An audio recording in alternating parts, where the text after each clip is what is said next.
Hearing anything. You would, though, if it were playing, because it really, it's famous for its sustain. I mean, you can just hold it.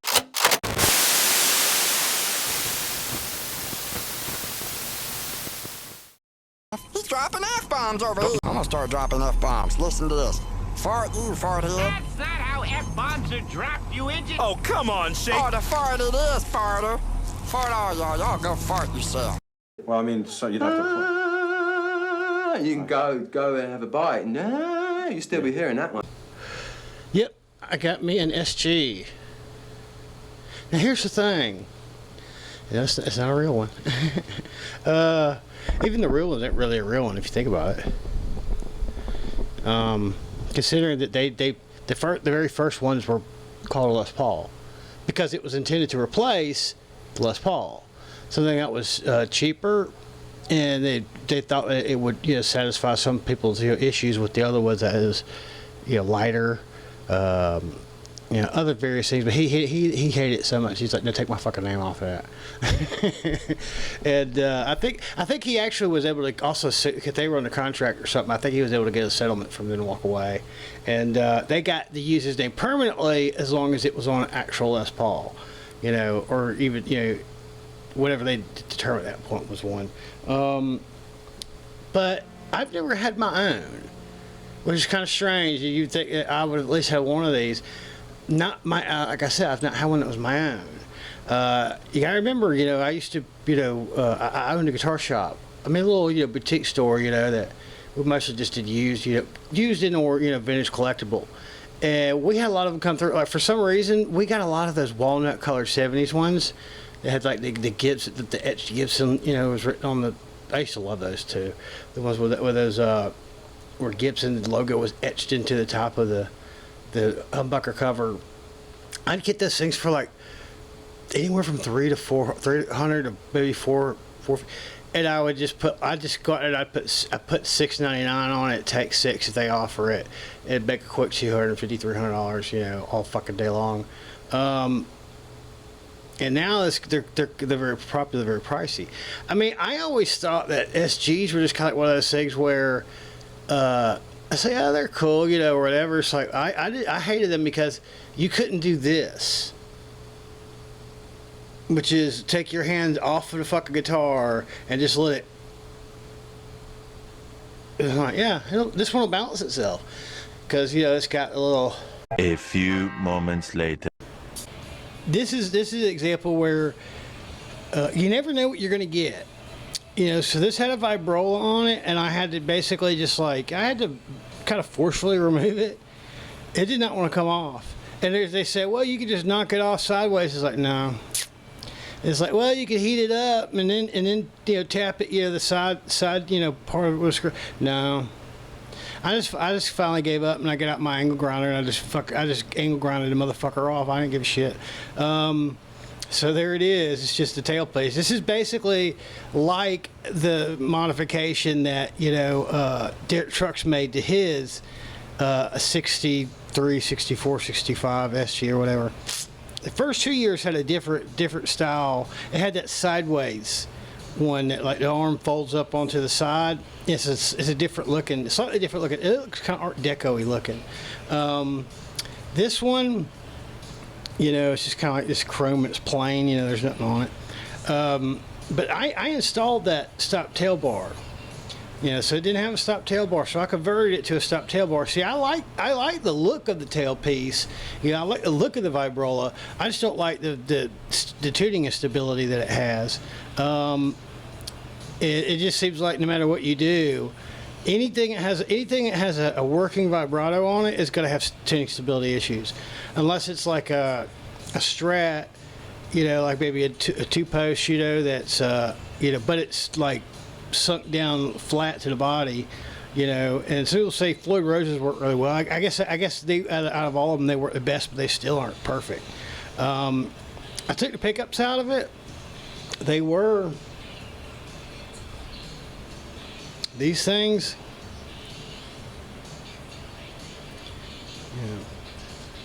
They have Alnico magnets. Well, I took one of them apart.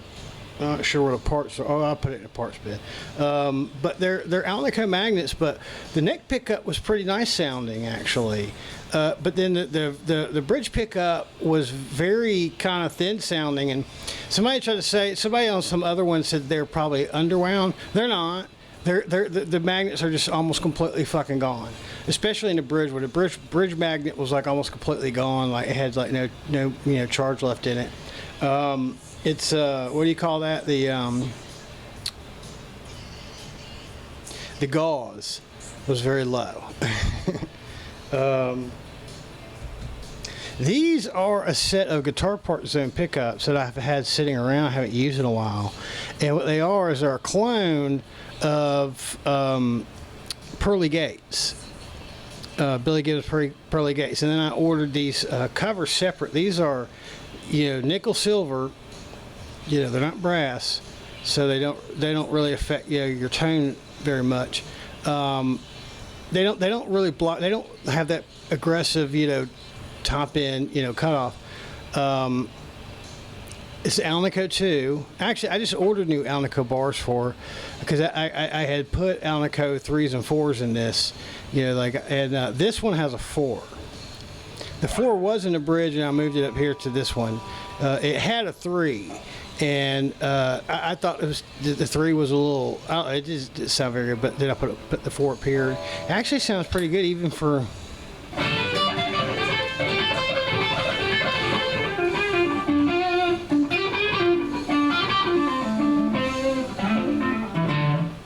And that's on on a distortion channel.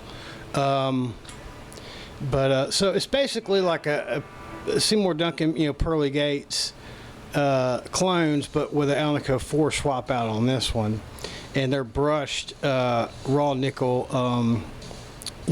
covers, and I swapped out the tuners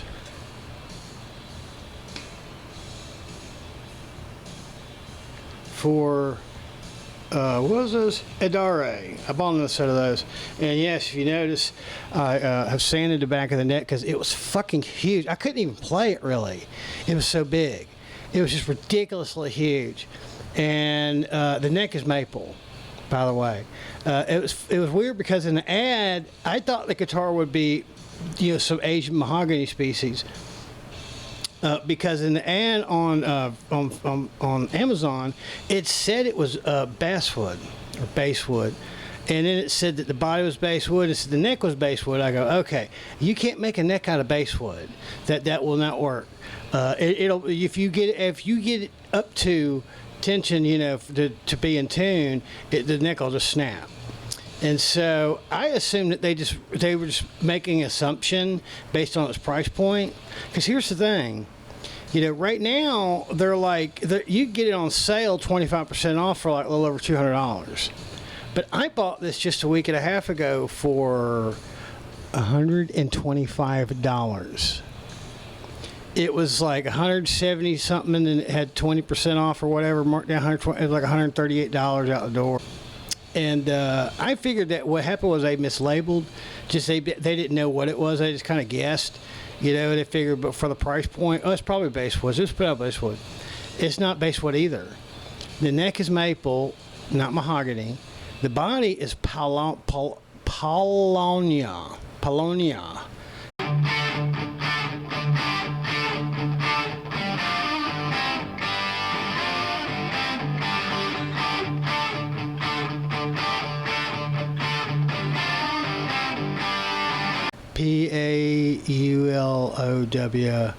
And here's the thing about Paulownia is that Paulownia actually is a pretty nice sounding guitar wood.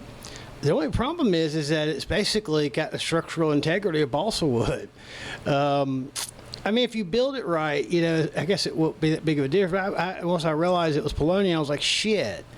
It's like, I would have been fine if it had been like Okome or if it had been NATO.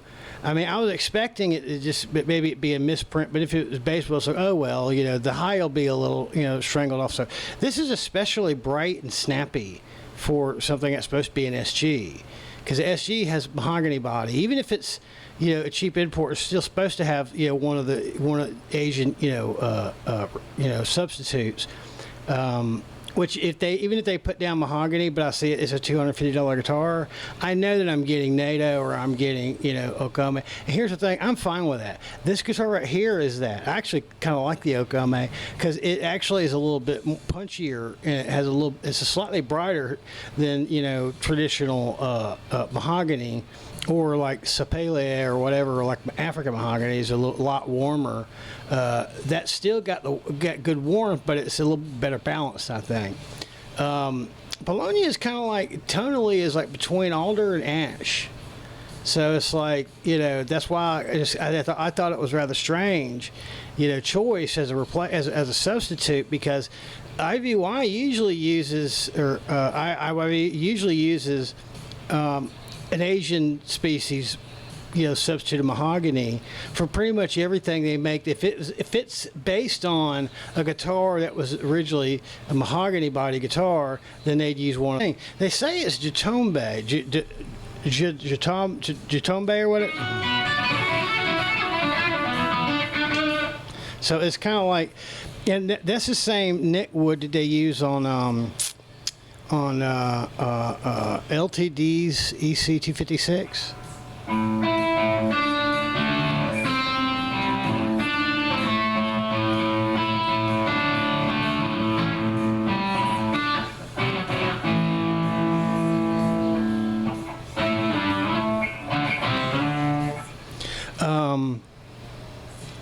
Which is a substitute for rosewood. Even rosewood's kind of difficult to get, on an affordable guitar. I'm fine with a substitute. I've just kind of learned to accept it. If it's like a Palfero, now that's probably your ideal replacement for rosewood. If it's not going to be a rosewood, I would rather have that than pretty much anything else. But I think this also is pretty close to that too. Close to maybe it's a substitute for Palfero. Who knows? Some of the engineered wood ones sound good. It's hit or miss though. I've got a couple of engineered rosewood, guitars. That Les Paul behind me, it's an engineered rosewood fretboard. It actually sounds really good. So I got no complaints on that one. But the one thing that is nice about this is that it doesn't have the neck dive that you're expecting. It's like. It's like it could do it a little bit, but it's like they shifted it just enough so that so I don't have my hands on it, and I'm gonna move around a little bit, and it doesn't.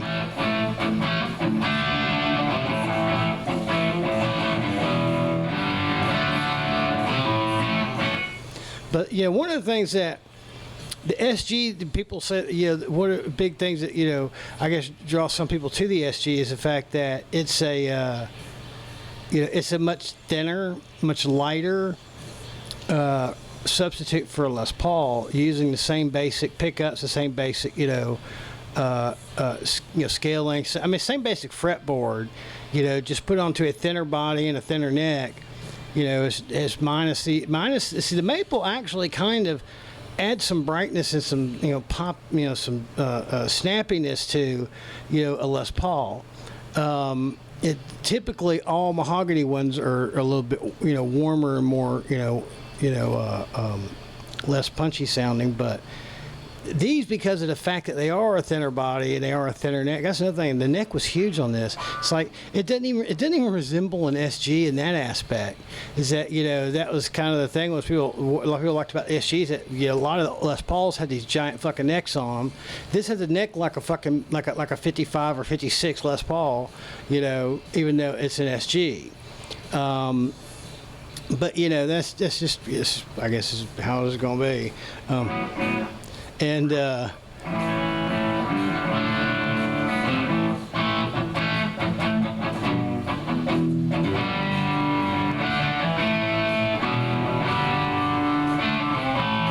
it does sound. It sounds especially bright coming through the mic channel. I've got a mic over on the other side of the monitors. It's not right on the speaker because it always sounds like shit if I do that. It's about 4 feet away. And it's kind of actually. It's not even actually facing at the actual speaker. It's facing kind of across, the speaker.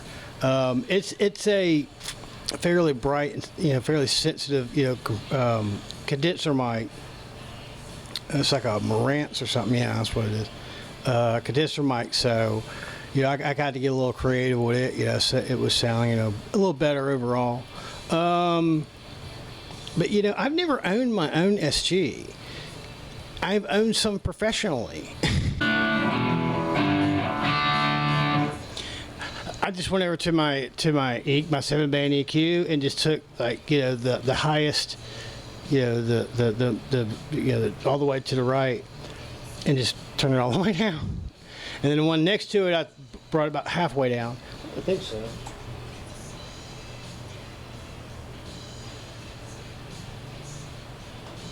Yeah. So it'll.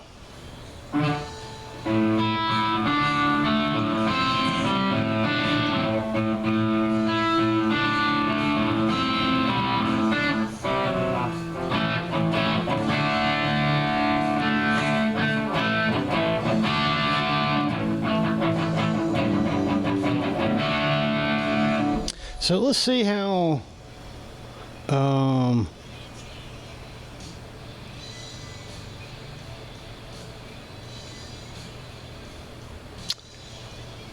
Play some good old Back in Black era.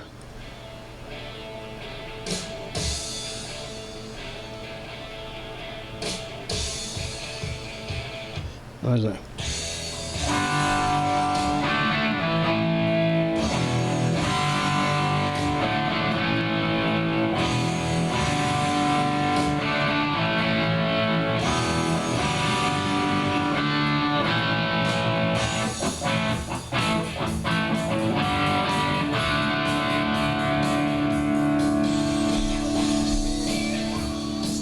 Let's see what else. Yeah,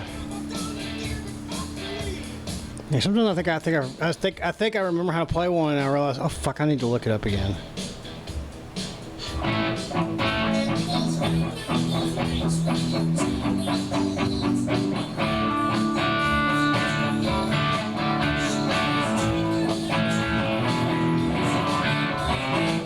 Everything they do is one of the cowboy chords, pretty much. It's like a mixture of the various cowboy chords. Let's see.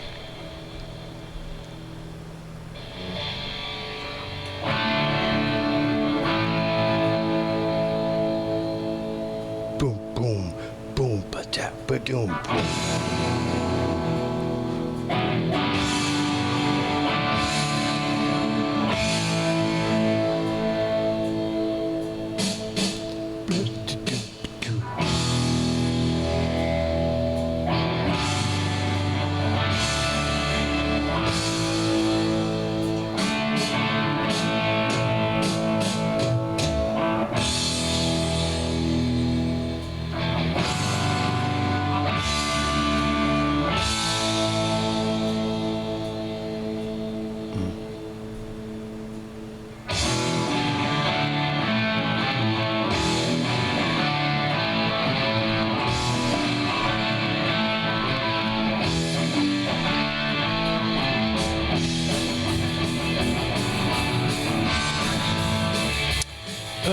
It'll work, you know. I mean, I guess it does the effect, you know, that I need it to.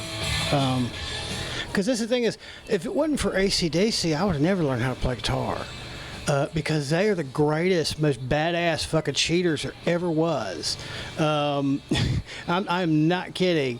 They have whole songs that are like, you know.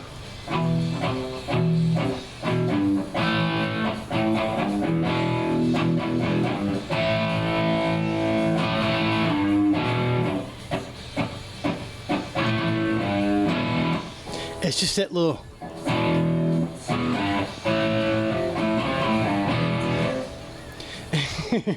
I mean, I would have never learned how to really play rock. Because the thing is, it's not about making things complicated. It's about just basically hitting the mark. It's about timing. You know, it's about, you know, how it fits in with the song. It's more about swagger than it is about actual high performance. You know, but I mean, that's Malcolm. You know, was the one who pretty much engineered, you know, their real sound.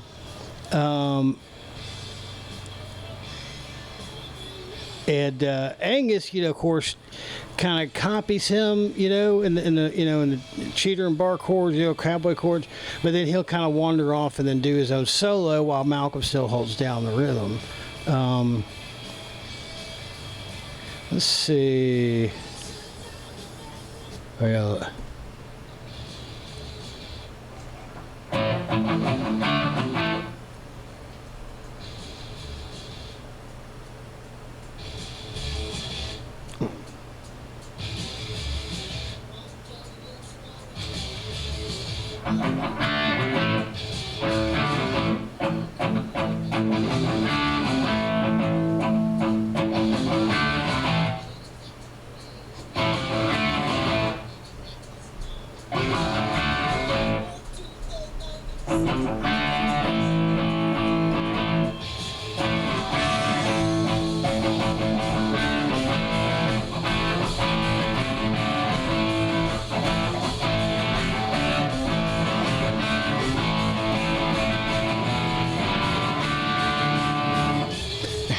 I mean, it's just like here's the. When you see them play it live, they play it differently.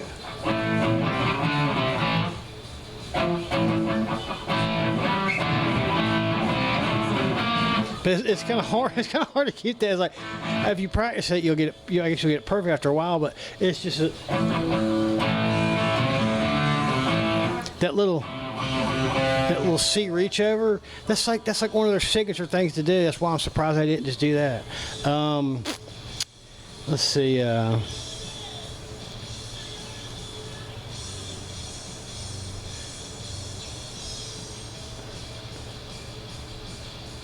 The ladies got balls. This is an early song about transgenderism, pro-gender.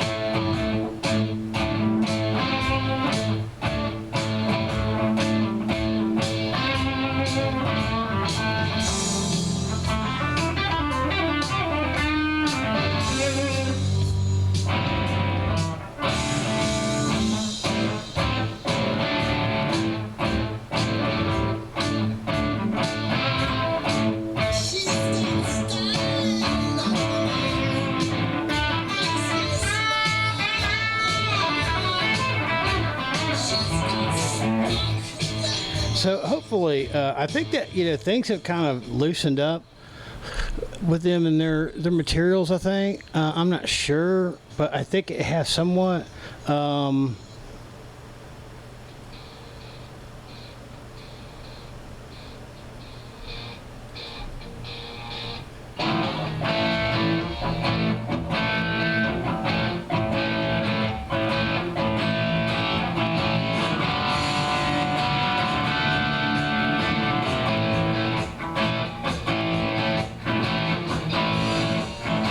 So people think it sounds like it's different chords. It's like.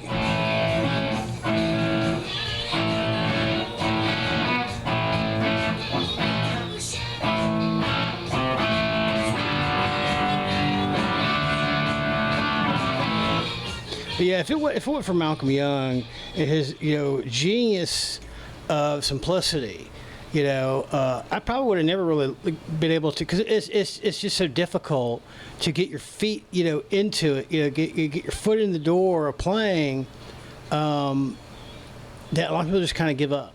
And that's kind of like so one side of me is very much traditional blues, traditional like electric blues, and then leaning in all the way into like blues rock, or even like some of the earlier southern rock, which is really just blues rock, or it's really just kind of blues done with a slight update. Because probably the two most famous people I can think of, at least from the genres that I grew up with, would be Angus Young, of course. That's all he's ever played. Or you could say Duane Allman, although he's really he's really actually, the thing is he became, over the years, more known for, he became thought of as being an SG player. But the thing is he didn't start playing the SG until pretty close to his death.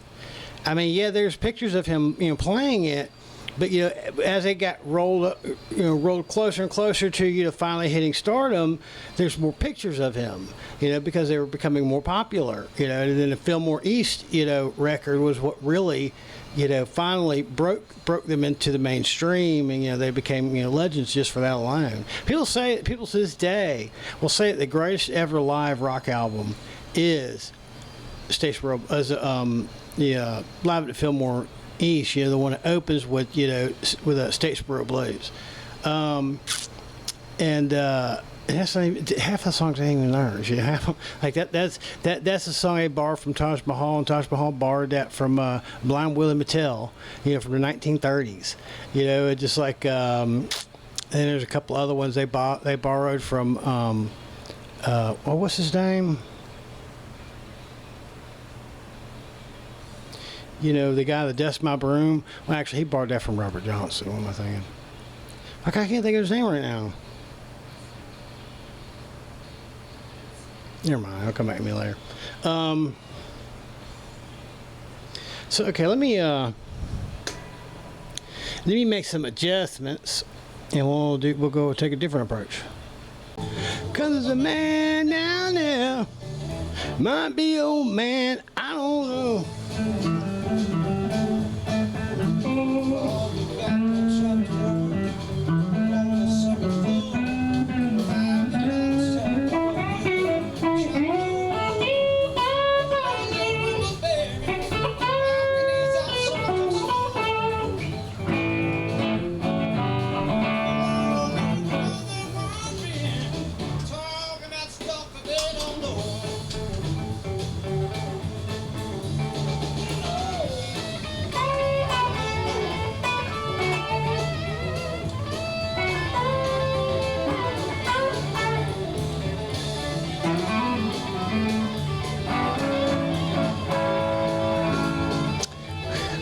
I gotta figure out how to get this thing to better match up with the.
So yeah, it is interesting, it sounds, I don't know, I'm kind of like, it's a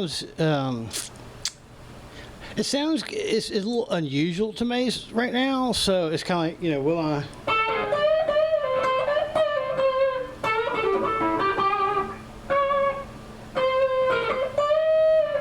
So will I find myself reaching for this instead of that?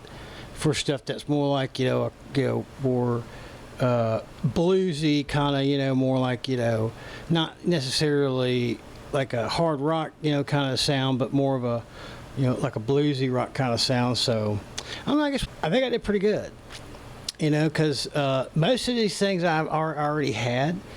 I have another one or two of these stop tail bars laying around. Now I had to order the bridge, so that's $125. And about $15 for the bridge, so that's $140. And then I had to order the covers, so that's $155. And what else? The tuners.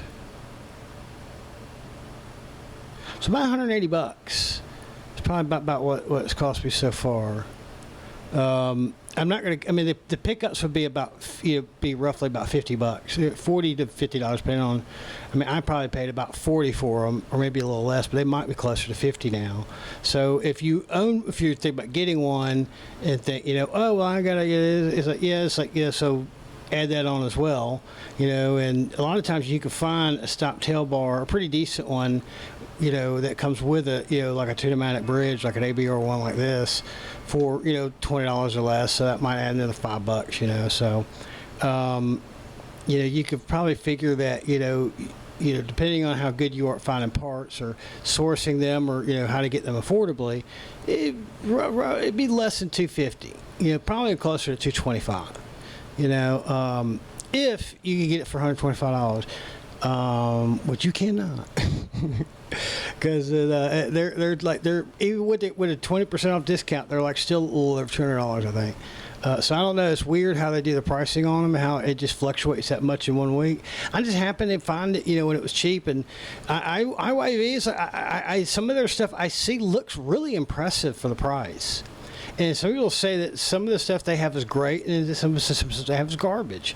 Now, one of the things I think is interesting is that I think these frets, which they don't list it in the ad, I think they're stainless steel. Because I took, a steel wool to them, because they felt kind of rough.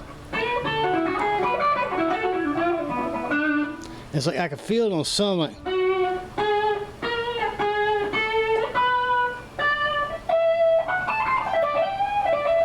I don't know.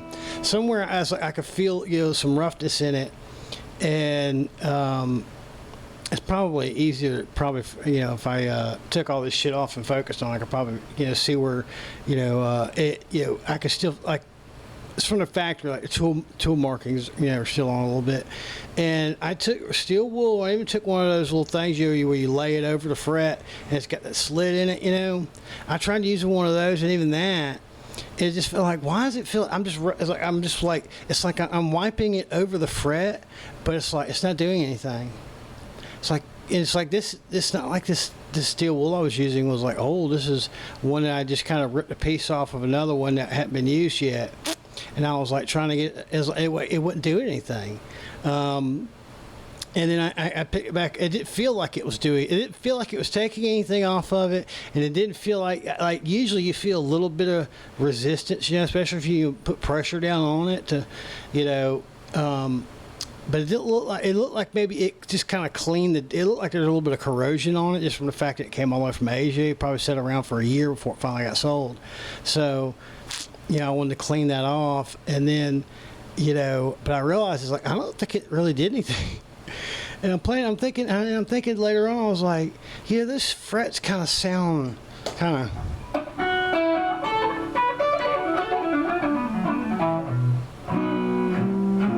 Is that another reason why it sounds kind of bright? I mean, it is a maple neck, and it is a Paulownia body, but this Alnico 4. I think I had a 3 in there before that I swapped it to a 4. That actually does sound really nice. A 4 does.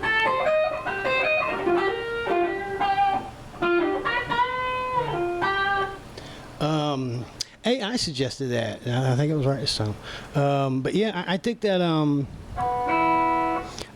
stainless steel frets. Hey, if it's stainless steel frets, that was worth it for $120. I never understand steel fret guitar, and I went on looking. How can you tell if it's stainless steel? I said, I put, I put steel wool on it, and to clean it up, and take some, smoothing off, the top of it. And it was like it felt like it was just gliding over it, like it wasn't getting any traction whatsoever. And then when I was done, I was like, it didn't seem any different. Like the little bit of roughness in the frets are still kind of there. And it said, yes, you're more likely that's like the number one way to tell they are stainless steel. So you may get stainless steel, you may not. It's like on this one, it's kind of like I don't know if I say I didn't look out on the body because.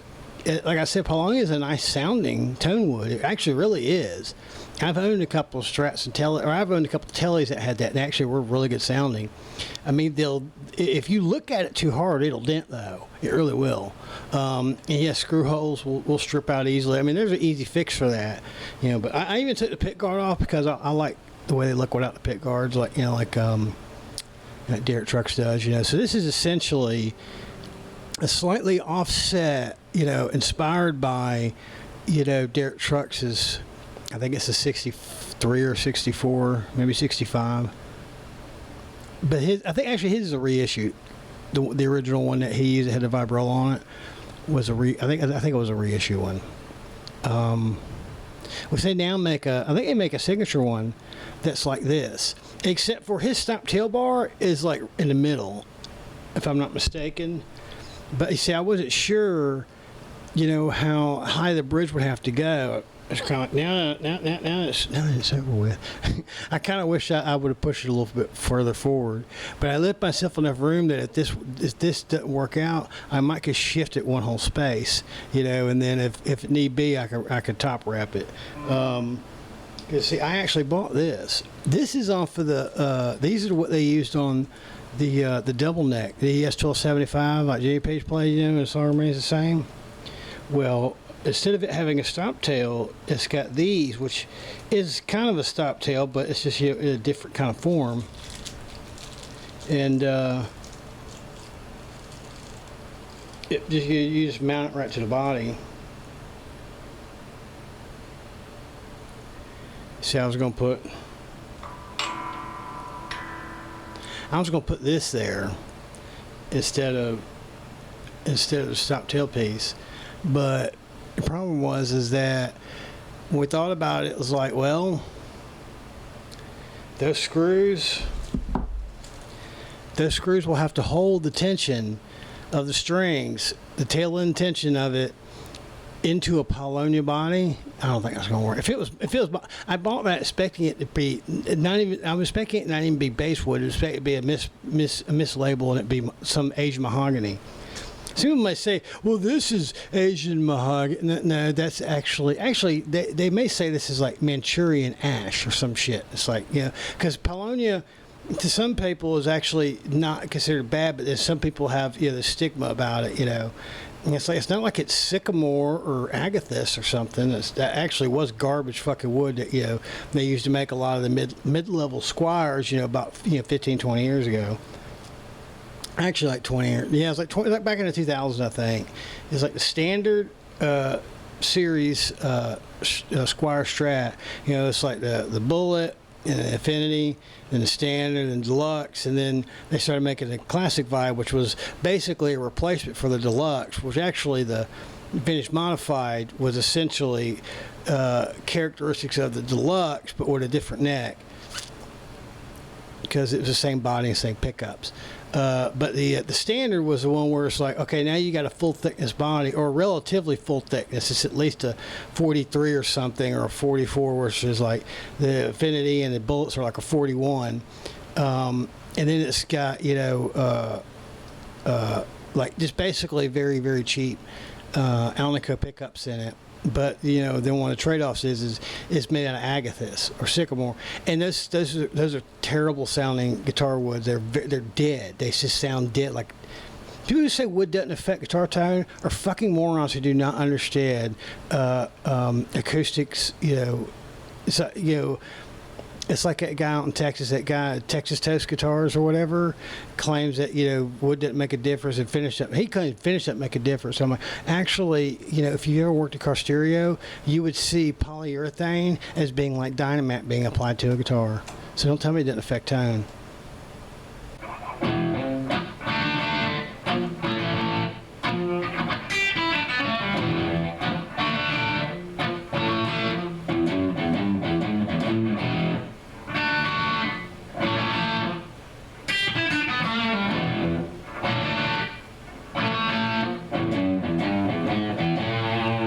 Yeah, I think I like this one better still.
Yeah, this was better.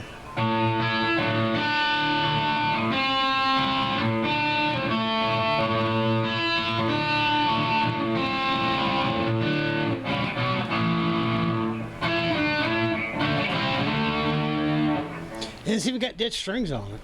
Yeah, this was better. All right, I'm gonna go, but yeah. Say hi to your mom and for me. Love you. Bye. That was cool. I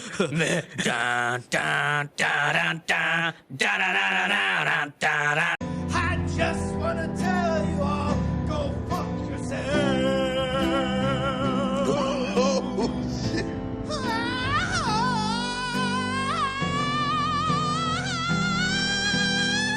Go fuck yourself. I do not freebase cocaine.